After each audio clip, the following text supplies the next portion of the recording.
Living. Gracias, Maggie. Efectivamente, seguimos por aquí con Soada Yul y la columna de la Sociedad Uruguaya de Gerontología y Geriatría para hablar algo que fue parte de la consigna de hoy, correcciones del déficit sensorial o de los déficits sensoriales, un tema súper interesante para conocer y creo que no lo hemos tratado hasta el momento en este largo acompañamiento que ha hecho la SUB con el programa. No lo hicimos nunca, creo. Creo que no. Creo que no, y si lo hicimos fue hace mucho tiempo. Sí, tal cual. Parece Y que como no. el público se renueva, está bueno volver a insistir sobre los déficits sensoriales que vemos en las personas mayores. Bueno, primero que nada, gracias por venir y buenas tardes. Y muchísimas gracias a por favor. ustedes por el espacio y por invitarnos. Es un placer. ¿Cuándo aparece este déficit sensorial? ¿Cómo es que se empieza a expresar si es que está bien hecha la pregunta? Sí, sí. En realidad el déficit sensorial habitualmente es más frecuente después de los 65 años. Pero, por ejemplo, a los 40 años tenemos lo que se llama la presbicia, que a partir de los 40 años y hasta los 65 años, que es cuando nos cuesta mucho ver de cerca. Exacto. Entonces lo que tenemos que hacer es que si estamos leyendo, vamos alejando cada vez más el libro, el texto, lo que sea.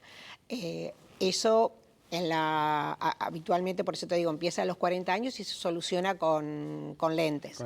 Después, en el adulto mayor, lo que va apareciendo son alteraciones de la visión, que lo más frecuente son cataratas, y a medida que aumentamos, el factor de riesgo más importante es la edad, tanto de las cataratas como del glaucoma, como de la maculopatía asociada a la edad.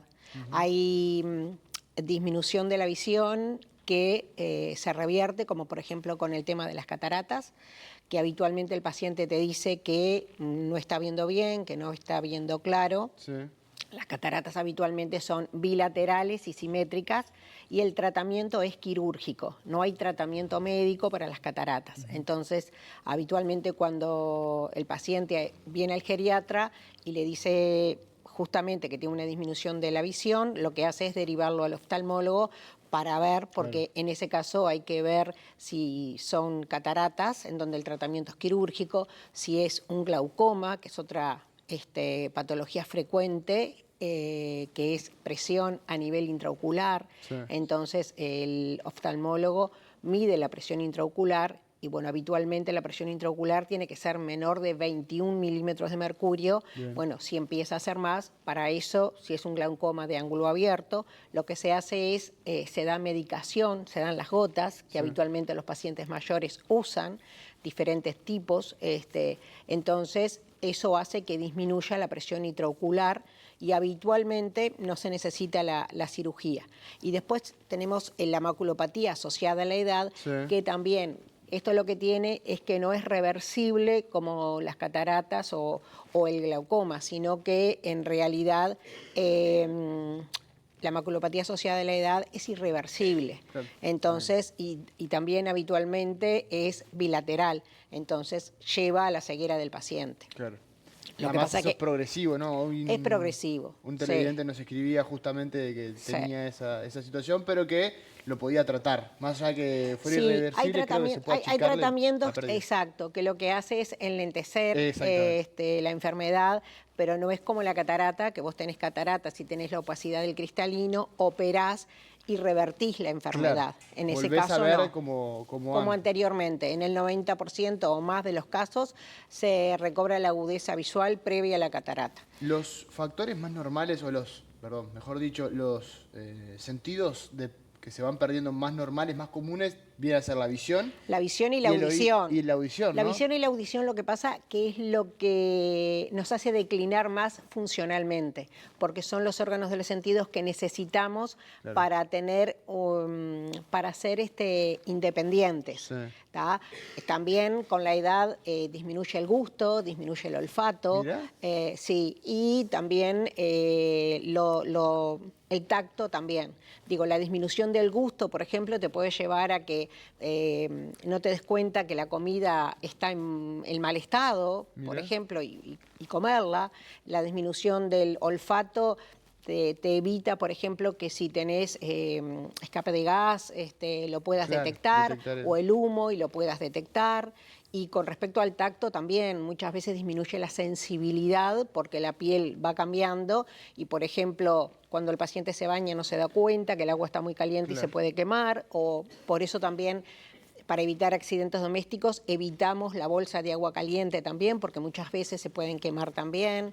Entonces, todo esto, pero tanto el tacto como el gusto y el olfato no te disminuyen la independencia, como lo hacen sí la audición y la visión. La visión, totalmente. Porque todo lo que tratamos de hacer, y por eso cuando vienen a la consulta, uno de los ítems que nosotros hacemos realizando la valoración geriátrica integral es justamente los órganos de los sentidos, si ve bien y si oye bien. Entonces, si no ve bien, hay que mandarlo al oftalmólogo. De todas formas, una vez al año es conveniente ir al oftalmólogo, así como, por ejemplo, al otorrino también, para ver el tema de la audición. Si hablamos de audición en particular, siempre pasa de que cuando uno está sintiendo mareos o pérdida el equilibrio, aparece el oído o las funciones del oído. Porque el oído también, el oído no solamente es para la audición, sino para el equilibrio. Exacto. Entonces cuando nosotros cuando empezamos a ser mayores, ¿se genera una afectación ahí también? Puede haber, sí, puede haber una afectación. La patología más frecuente en las personas mayores es la presbiacusia, que es cuando el paciente habitualmente no oye bien, o sea, te escucha, pero no logra descifrar lo que decís, y eso aumenta cuando hay un ruido de fondo. Se da mucho mejor si la conversación es mano a mano y sin ruidos y en silencio. Entonces, eso es pasible de que sea, entre otras cosas, porque hay muchas causas, pero bueno, lo más frecuente es la presbiacusia, y ahí tenemos que mandar al paciente al otorrino, le van a hacer una audiometría en donde van a ver bien qué disfunción tiene, y bueno, ahí se pueden colocar audífonos que pueden ser unilaterales o bilaterales. Perdóname que te diga, lo importante para recalcar de todo esto es primero que tenemos que hacer una consulta temprana al geriatra y de ahí al especialista, porque el geriatra lo va a derivar, pero más que nada con la audición y con la visión es fundamental, porque nos van a declinar funcionalmente en la medida que oigamos menos o veamos menos, porque nos van a disminuir las funciones avanzadas de la vida diaria, las instrumentales.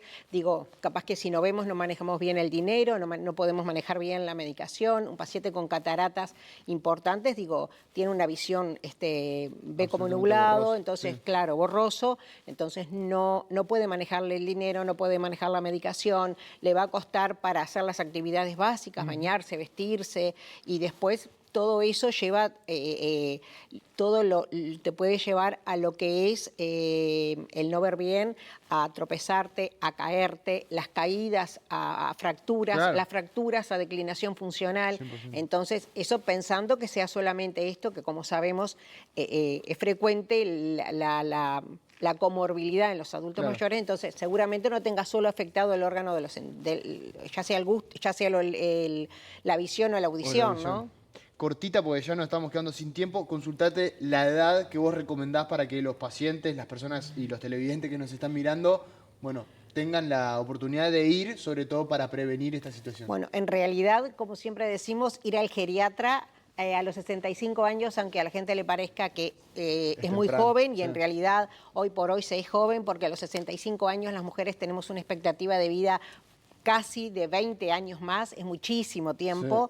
Pensar que unos años atrás esto no pasaba. Pero cada vez está...